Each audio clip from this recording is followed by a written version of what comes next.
She called you? No, I went there and she said she would call the police. I guess she felt funny because maybe you said you were watching her back into the... I said I was watching her? Yeah, she said... No, I said I was across the street. Okay. I wasn't watching What were you doing over there?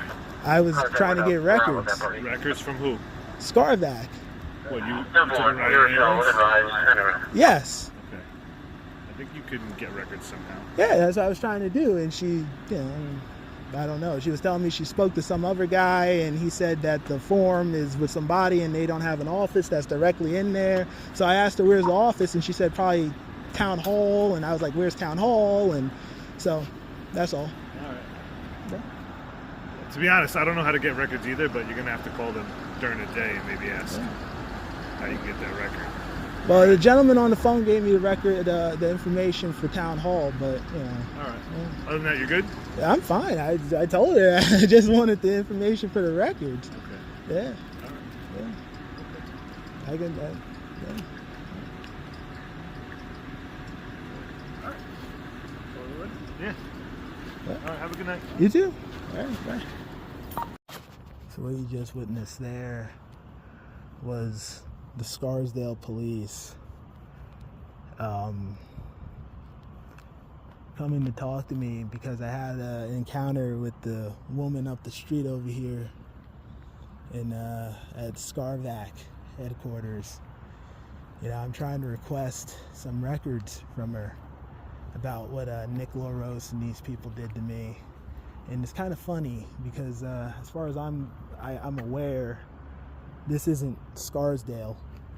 There's a sign up there. I don't know if we can catch that, but that says "Welcome to New Rochelle," and they pretty much drove out of their jurisdiction. You heard the man said the woman, well, she lied to the police officer, said I was watching her back in to the building. I wasn't watching that woman back in. I don't even know what that woman looks like. I saw an ambulance back in. I told the woman I was across the street. I said, I'm just here to request records. Then she started, telling me, oh, well, I don't know where that person is. That person has a separate building. I said, well, where's that person's building? And then she was like, oh, I don't know. I said, is it in town hall? She was like, yeah, well, you can try town hall. Then she started talking about she was going to call the police on me, and that's what she did. I was standing here waiting for about 20 minutes. Then I called the New Rochelle police because I'm in New Rochelle. And the New Rochelle police transferred me to the Scarsdale police. And the Scarsdale police came here and, the woman fabricated a lie, obviously, and told them that I was watching her. You see, this is the type of stuff, Nick Louros should be ashamed of himself with this. He really should be. This is real shame. You try to get a FOIL request form from a place, a public building, a town entity, and you can't even do that. It's so sad. And these people, unfortunately, the Scarsdale police, I mean, they didn't seem like they had any bad intentions, but they broke the law, unfortunately. They drove out of their jurisdiction, pretty much way out of their jurisdiction to, question me about a woman that I don't know, that I only spoke to over the phone, and the fucking woman lied. But anyway, that's this mess. It's a real shame. All right, here at the Eastchester Town Hall, we're gonna see if Paul is finally here. Hopefully, Sergeant Yanni is not here. Hopefully, if Paul's not here, and hopefully there's a different sergeant who could take the complaint. I see a police car out there.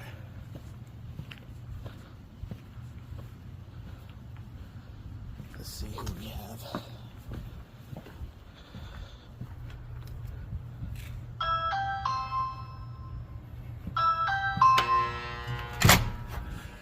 So basically, Paul, the leggy, Paul. What's you know the last name? DeLeggy. DeLeggy. Okay, his first name is Steve. Steve? Sergeant DeLeggy? Yeah. Okay, DeLeggy. He went to a business on White Plains Road. Okay. He was called there, And basically, he went in there, and he must have told this business owner in that urgent care something, because every time I walk in there, she starts rolling her eyes, treating me bad. And I came here to get a complaint form to file against them. Mm-hmm. And I was met by Sergeant Yanni. Mm-hmm. And Sergeant Yanni started treating me all types of rude. He rolled his eyes at me. He never wanted to give me a complaint form. Okay. And it was completely outrageous. I mean, I don't know why Paul is, or you said his name is DeLeggy, why he's doing this to me. I mean, well, how do you know he did it? Well, because he was there. He went into that business. Okay. And this is what place? The urgent care. Urgent care? Yeah. Okay. I'm like I told. I said. When did this happen? This was a while ago, but I can't. Every time I go there, it affects me because I can't go in there now because the girl, she just rolls her eyes at me. Okay. And so I don't know what he told her. There was other officers there with him, but they were very, whatever he told her, she rolls her eyes. She doesn't want to treat me, and she, You don't know exactly what date this was? No, this was a while ago. Approximately. It had to be when he first became a sergeant. So years ago. How long has he been a sergeant? A few years. Yeah, this is a few years ago. Well, listen, I'm more than happy to take any complaint. It's just this sounds a little, there's nothing really specific here. That's the problem. We can't prove that Sergeant Delegate did anything. Well, he had his body camera. He has a body camera. I mean, you can look back at that. Yeah, but if this is years ago, we don't keep body cam footage that long. Yeah, but I mean, he did this, and he's doing it because of what I hate to say, but what EVAC is doing, mm-hmm. and it's people like Nick Louros, and Paul is listening to him, and they're doing this stuff to me, and I don't know why, because it all started with Nick. Okay. And I don't know, whatever Nick is doing, it spiraled to all these other people. Listen, I could push this up to the lieutenants. I just don't know how far this is going to go without a specific date, and we can't guarantee. We don't know for a fact. Well, I just want to speak to DeLeggy and see why he's doing this. You know? Right. Well, you want to find out when he's working again? Yeah, if you can, and I can speak with him, because I've known him for years, and I don't know why he's doing this. So maybe that's the best option for now, just to see, maybe speak to him in person and just ask him straight up if he did this. Let me see when he's working. Right? Thank you. No problem. Able to explain why he's hopefully. I mean, I wish I could help you more. This is not, I don't know what he said, I don't know what he did. This is years ago. If you could just ask him straight up, and then if that doesn't go anywhere with you, then we could go further with it. I mean, I've known him for years. I don't know why he's he's always he's always been nice to me. I don't know why he's doing this. So then maybe just talk to him before we go any further. Yeah, Nick's not here, right? No, Nick, he doesn't work a lot here, no. I work midnight, so Nick, he usually spends a lot of time at EVAC. Yeah, he works at EVAC. Nick. But he causes all this, Nick. He's a real problem starter. So if this happened with Nick and Steve, speak to them in person, see what they say, and then hopefully they can give you a better answer. Because I wasn't there, I can't give you more answers. All right. Well, thank you, Sergeant. I appreciate it. All right. Have a good night.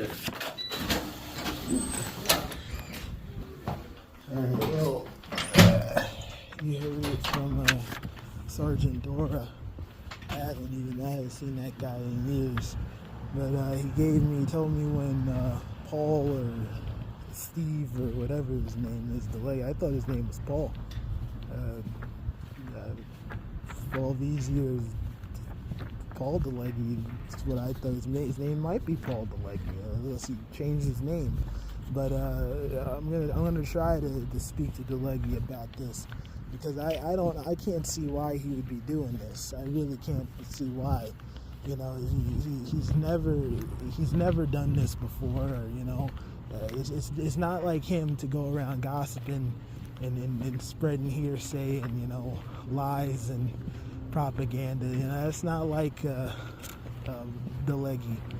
DeLeggy's always been a nice, kind person, but I wouldn't be surprised if Nick Louros has gotten into his ear.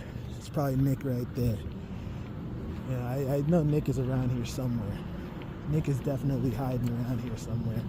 But Nick got into his ear and started bullshitting Paul or Steve or whatever his name is, and caused this mess. But anyway, that's that. And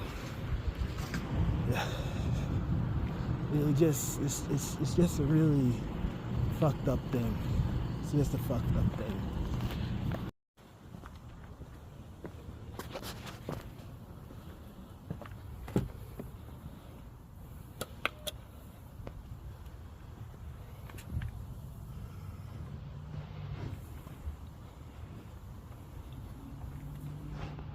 Hold the door.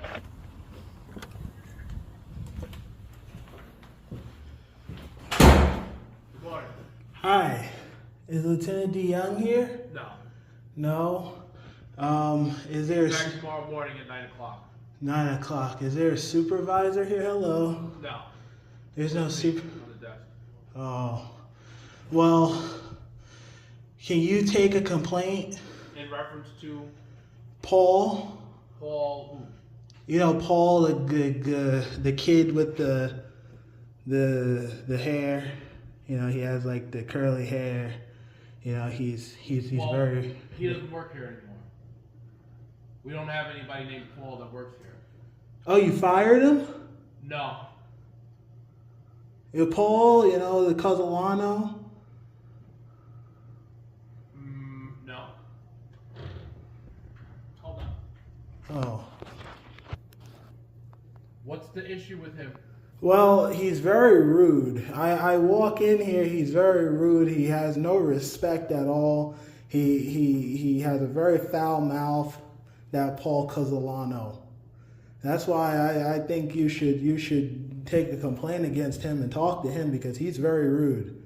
Okay.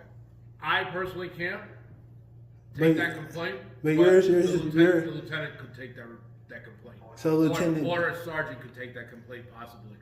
Oh, yeah. I left the complaint with Sergeant Jarose, but I guess she didn't. Lieutenant DeYoung didn't get it or something, because you know Lieutenant DeYoung has always called me back in the past. You know, so I don't know why he wouldn't call me back this time when I give it to Sergeant Jarose. Okay. Yeah. Well, okay. Well, can you leave my name down for Lieutenant DeYoung to call me in the morning? Just tell him that Anthony requests that, you know, he call him.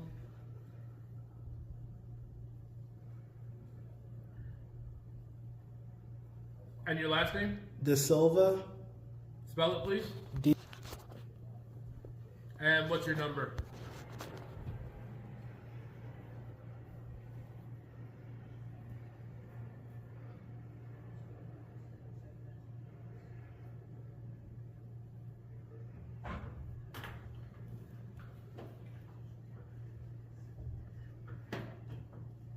All right, Mr. De Silva.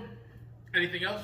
No, that's all, but thank you very much, Officer Cooper. I appreciate it. You're welcome. All right, have a good night. You too. Oh, the door is locked there. Well, it looks like Officer Cooper, now you see, Officer Cooper and I, you know, he used to be very, very, very, very rude man, but it seems like he's you know, he's not rude anymore. You know, him and that Blessington used to, you know, do some very outrageous things. Very, very outrageous things, like make animal noises and stuff on the phone. And he was responsible. That Cooper used to be in the back making noises on the phone, and Blessington making noises on the phone. And they're doing some strange stuff. But it looks like he's going to have Lieutenant DeYoung call me, because Jarose must be ripping the paper up, because Lieutenant DeYoung has always called me in the past, and he never look at this, crazy. It's like going on the sidewalk too, like the sprinkler system that just turns like and puts people when they're walking crazy. But Jarose must be ripping the paper up and giving it to the trash can. But I hope Cooper leaves it with Lieutenant DeYoung, because these people are, you know, it's very suspect, these EVAC members and stuff like that, even though Jarose claims there's no EVAC members, but we know there are, because why else would they act like this? This is obviously behavior that denotes that you're an EVAC member when you start doing this type of crime and harassing people, going to urgent cares and gossiping about people, going business to business, gossiping about people in this town. You know, stopping by all the businesses up the road up there. That's what Jarose does. And, you know, this is what, you know, these Nick Louros has told his people to do. But I'm gonna get out of here. Hopefully, I hear from Lieutenant DeYoung in the morning, and we can, you know, resolve all this craziness.